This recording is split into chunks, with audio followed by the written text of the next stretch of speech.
Leslie Meredith with Breakbulk Events and Media.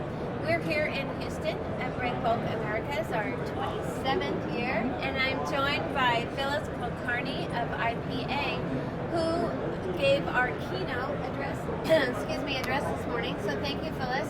I'm hoping you can give us a couple of the key points that you shared with our audience. Sure. Well, thank you so much for having me here. This is my first time at a Breakbulk event, and it's been a great experience so far.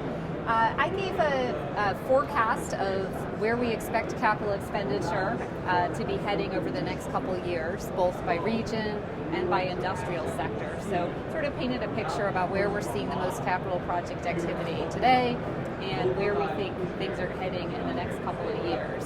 And then I spent the second half of my presentation talking about the really critical role that procurement and logistics plays in capital project delivery and trying to clear up some of the misconceptions that a lot of companies have around this function. We see that there's a lot of perceived risk with regard to late equipment delivery or with procurement slip.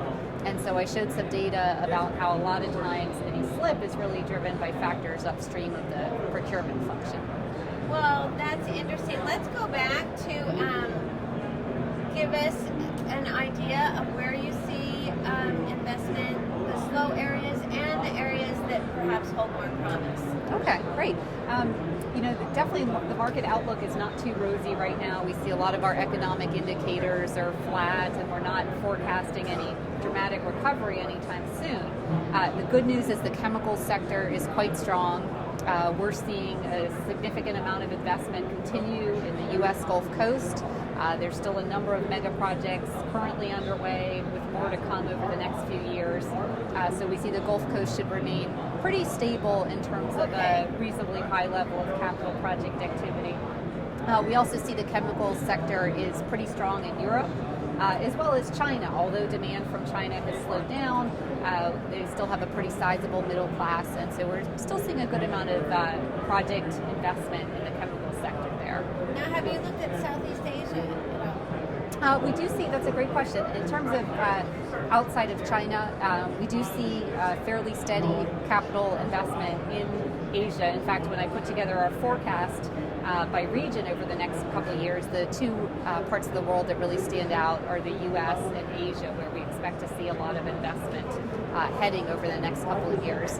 That's really on the downstream side. When we look at oil and gas exploration and production, or the upstream side, the picture isn't quite as optimistic there. We expect the current downturn to last really for the next couple of years, and around 2019, 2020, that's when we expect to see investment picking up, and that should be pretty well distributed around the world, in the Gulf of Mexico, in Asia, offshore Brazil, and so forth.